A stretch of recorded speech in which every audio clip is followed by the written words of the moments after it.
Bem-vindos de volta. O tema, a mudança no contexto educativo, traz-nos algumas reflexões sobre as especificidades da mudança na organização escolar. Será que as escolas enfrentam mais ou menos desafios quando comparadas com outro tipo de organizações? Qual o grau de complexidade de transformação que queremos implementar nas escolas e que estamos a pedir aos professores?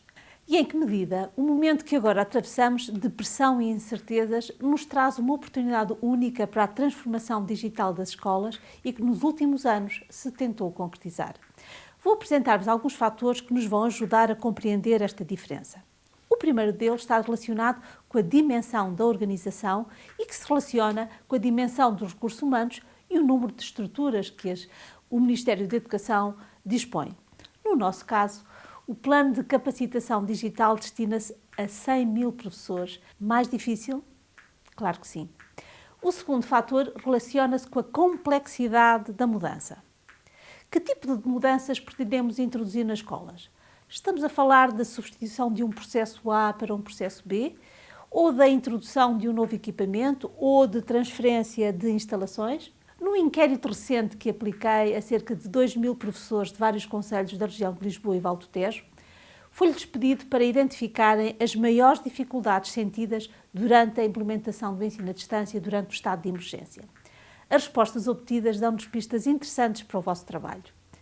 A dificuldade número 1, escolhida por 34% dos professores, foi o acesso dos alunos à tecnologia. E, como sabemos, este será um obstáculo que será superado no curto prazo através do programa de digitalização das escolas.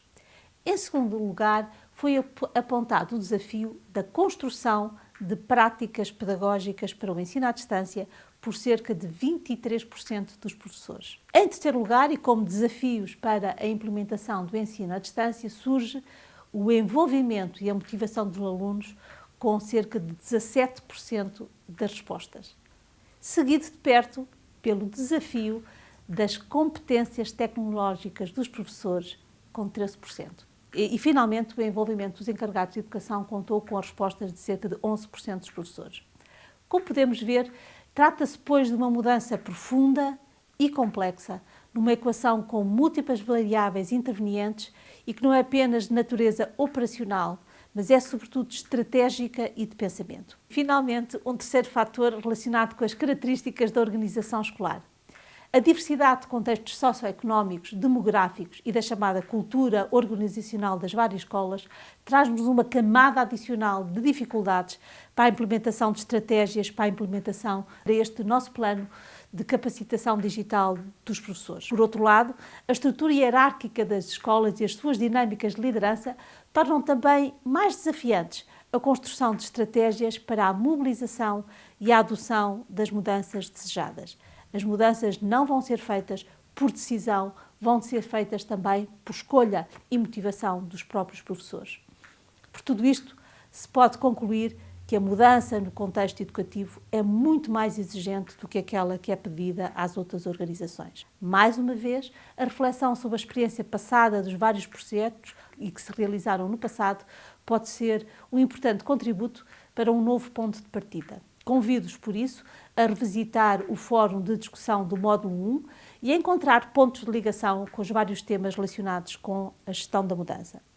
Gostaria ainda de reforçar a necessidade de uma abordagem global do programa de digitalização das escolas e da sua articulação entre as suas múltiplas iniciativas, mas também com todas as outras áreas estratégicas do modelo educativo português.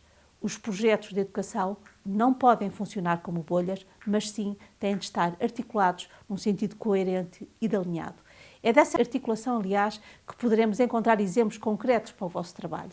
Por exemplo, em que medida o calendário do plano de capacitação dos professores numa escola pode ser influenciado pelo plano de distribuição de recursos?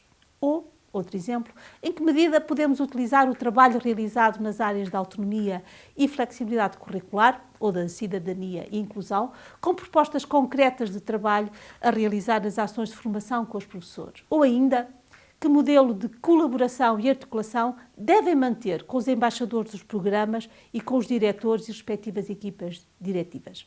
A leitura que vos proponho para este tema é o artigo Covid-19, que legado para os sistemas escolares, da autoria do Dr. Paulo Santiago, um dos responsáveis da OCDE pelas políticas educativas. Irão descobrir neste artigo muitas pontes com o que acabámos de ver. Muito obrigada, bom trabalho!